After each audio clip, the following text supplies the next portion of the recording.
I, 27 male, have always been close with my younger sister, Mary, 20. Mary was overlooked by my dad from the moment she was born. My dad never wanted a daughter, and tensions with his ex-wife, Mary's mom, led to him basically excluding her from everything. Nothing she ever did was good enough for him, and she was often excluded from family gatherings.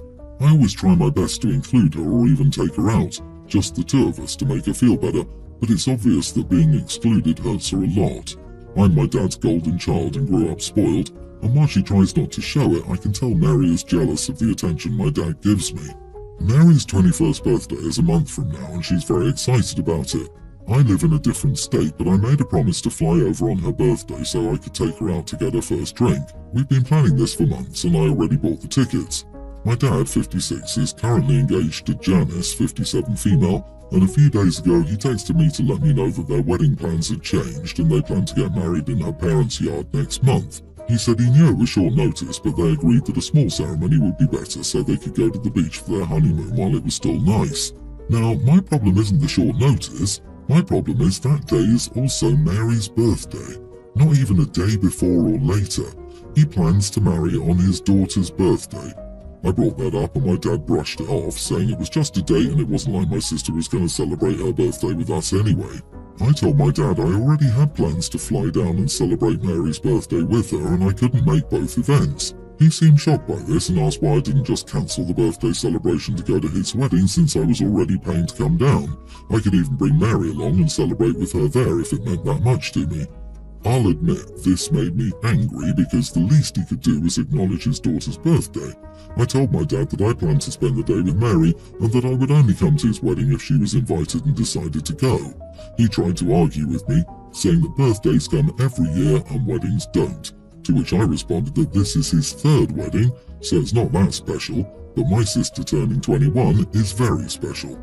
My dad hasn't spoken to me since, but Janice and other family have been calling and texting me non-stop.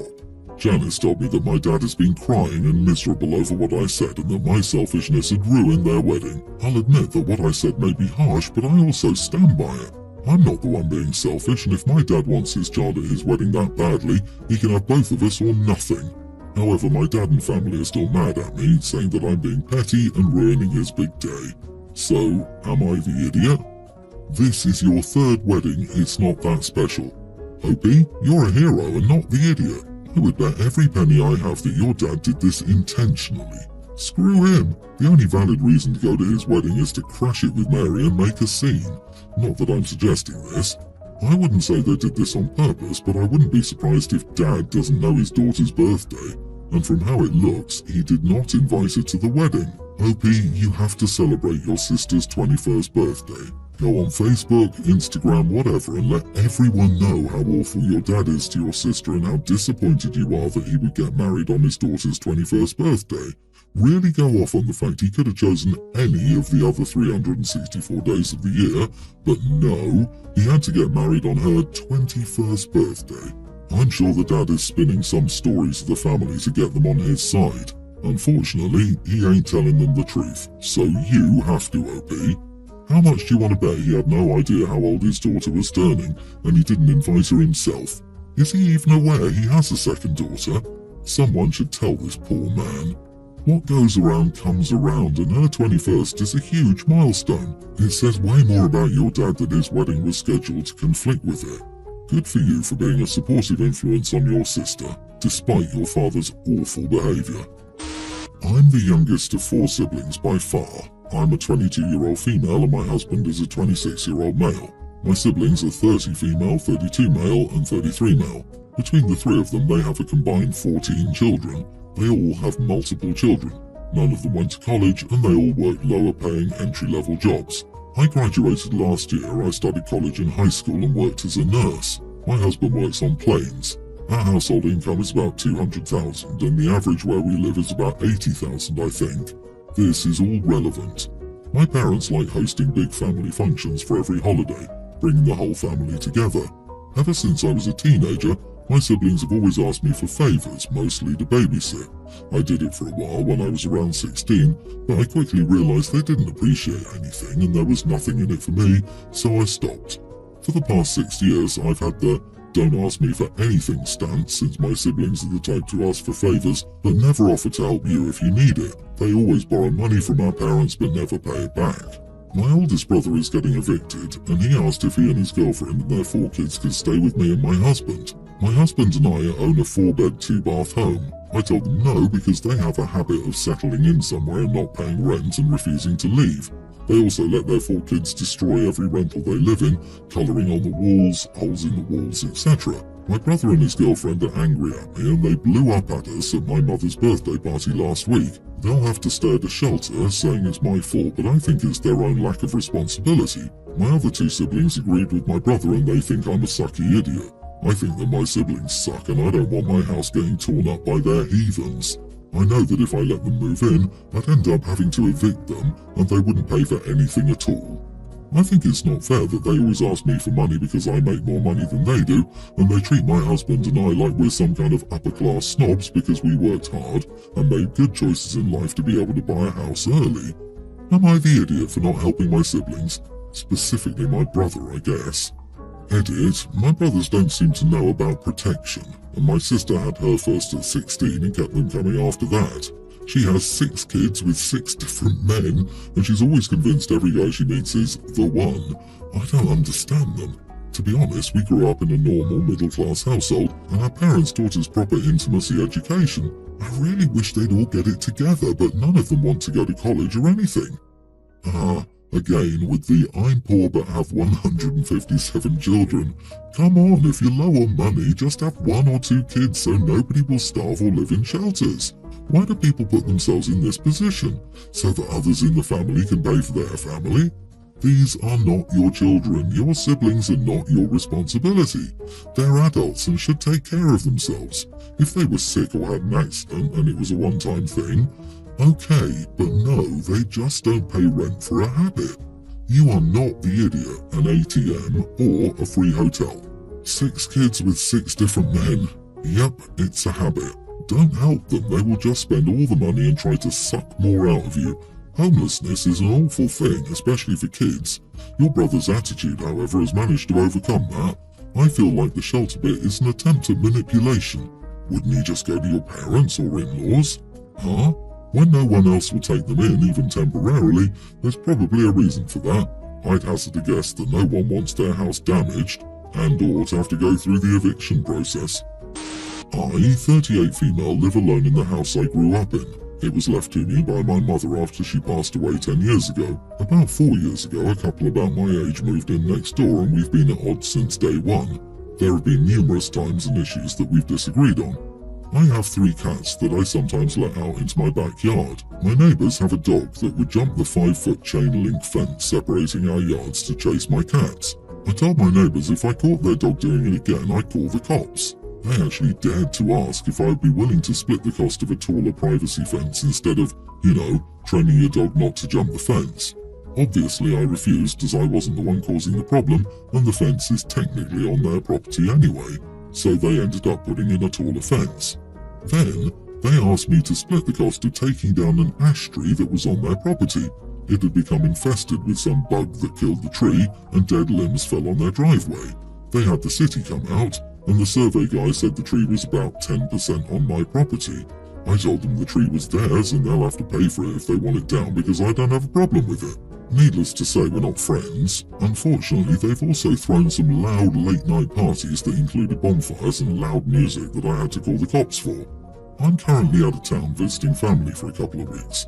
I have a friend who comes over to my house every day to check on my cats and check for mail and packages. In addition, I have medication for my cats that's delivered regularly.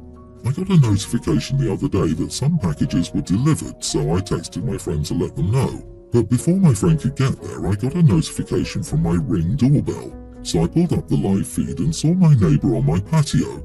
I asked him what he was doing and he said their package got delivered to my house by mistake, so he was just grabbing it. I told him to leave and that my friend would bring over his package when she came over. He said he wasn't waiting for that and tried to leave. I told him if he takes a package from my porch, I'm calling the cops. He shoved the package in front of the camera and said, "That's my name and address, OP, I'm taking my package." Then he walked away. So I called the police and told them he'd stolen a package from me and I had video proof. They said they would investigate.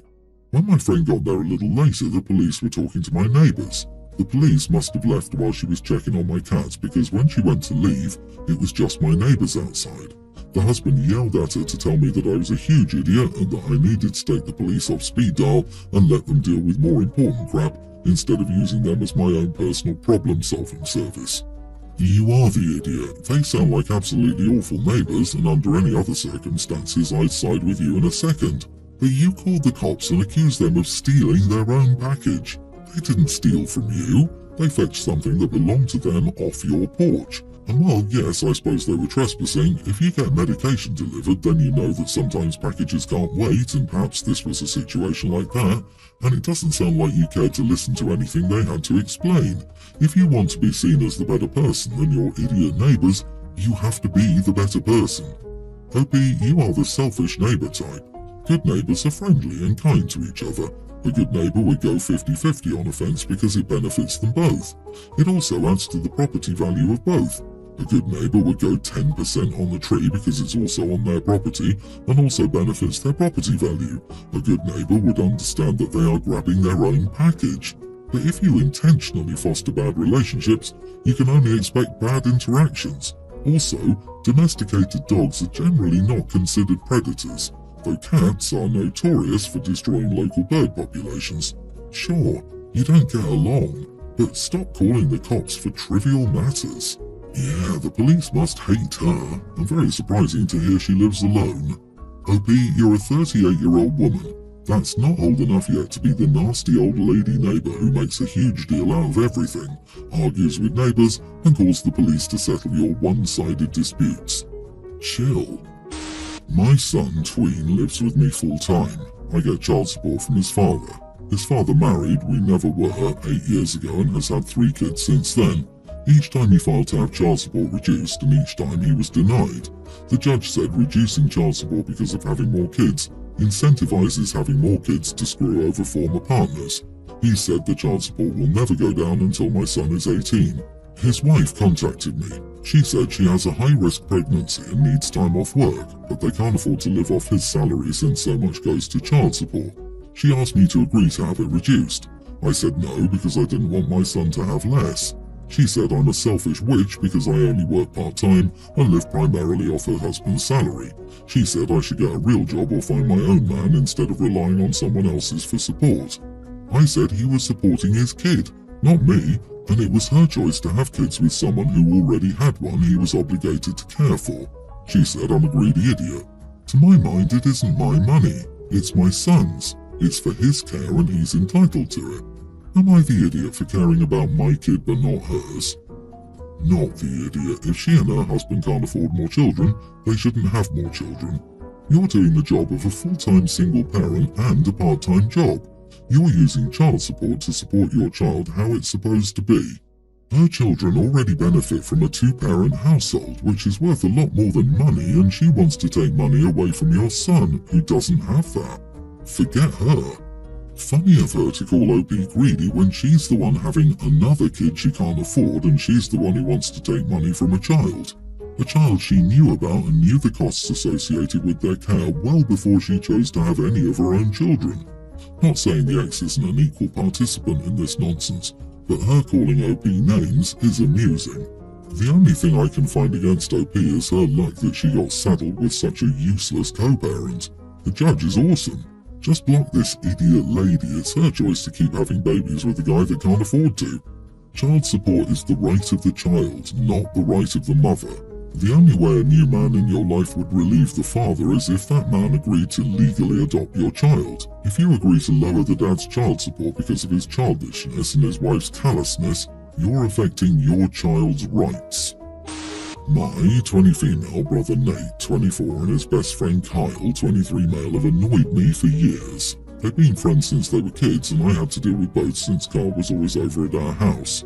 Kyle is a human chihuahua, small and yappy, and bites everybody but their owner. He loves to insult other people. He also loves acting helplessly. Nate is a bona fide white knight and always has to save Kyle.